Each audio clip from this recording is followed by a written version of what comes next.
transition. Boom. Okay, welcome. It's day 24 of NTI. It's Thursday.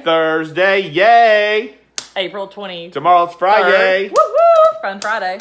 All right, so our word of the day is... I love this. It is lackluster. Lackluster, okay? Sounds like a made-up word to me. It is an adjective, and it means lacking in sheen, brilliance, or vitality. So that's like, or is it vitality? No.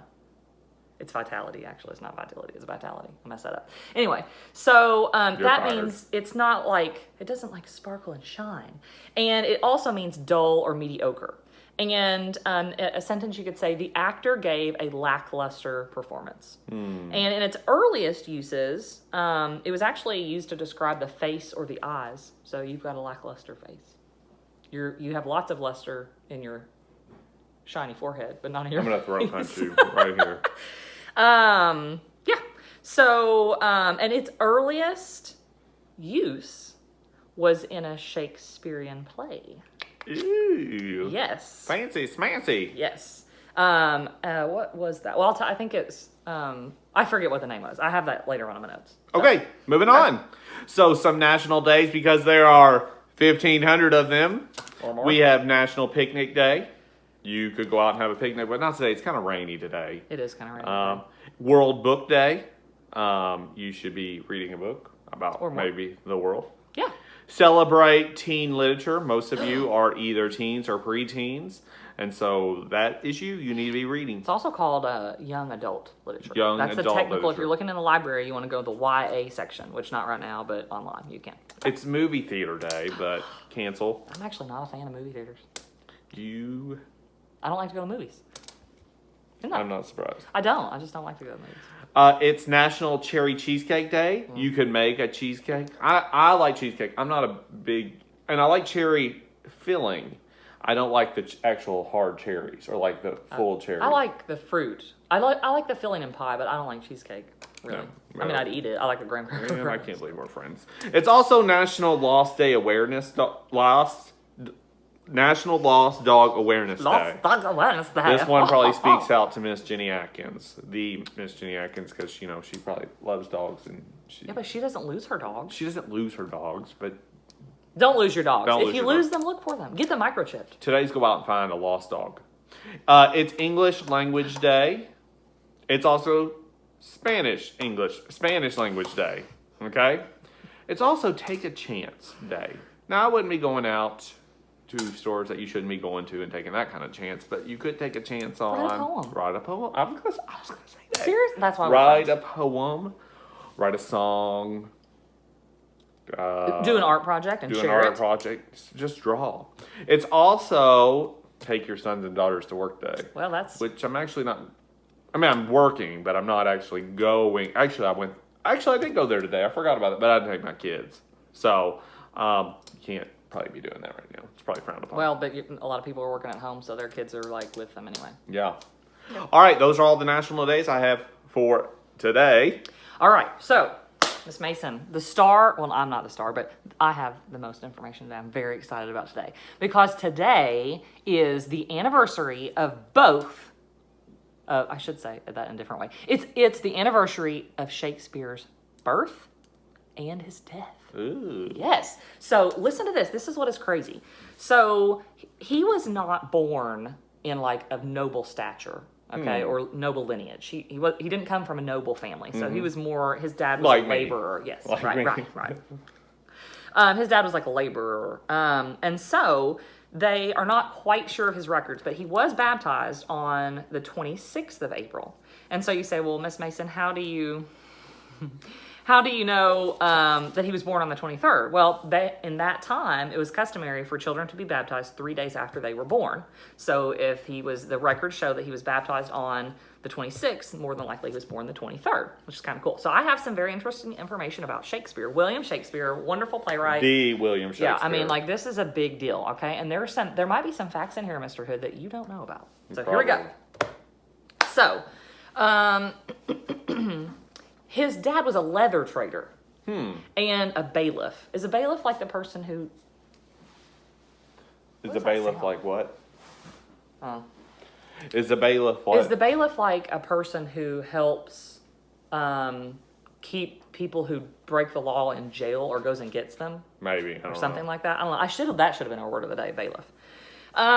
Okay, so he was born in England, Stratford upon Avon. I don't even know what that means and how they do that over there. Okay, he got married.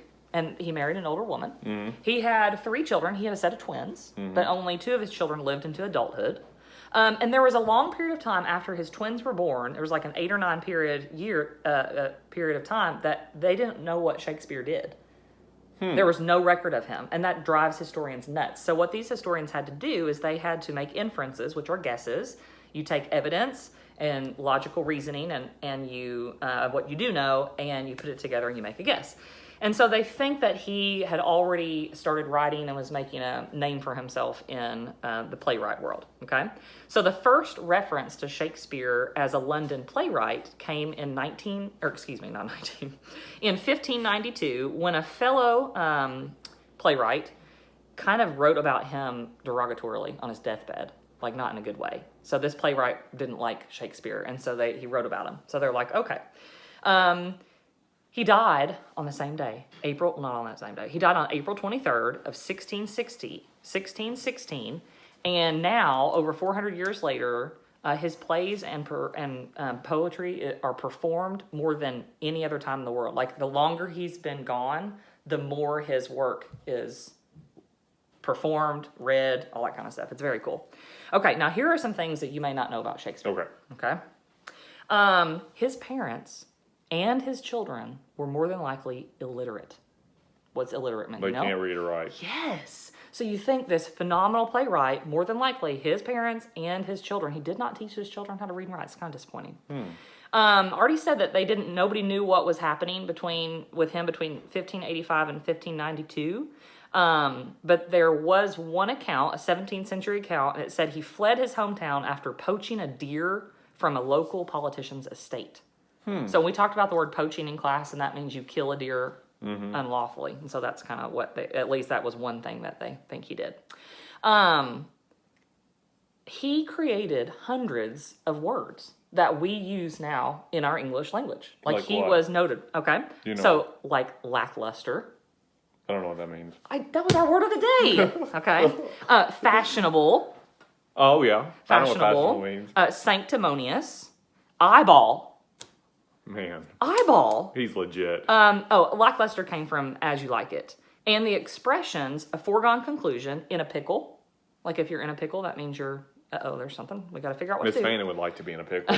She loves pickle pickles. juice. Wild goose chase and one fell swoop. So it's almost like these idioms and figures of speech came from his writing. He also is credited with the names Olivia, Miranda, Jessica, and Cordelia.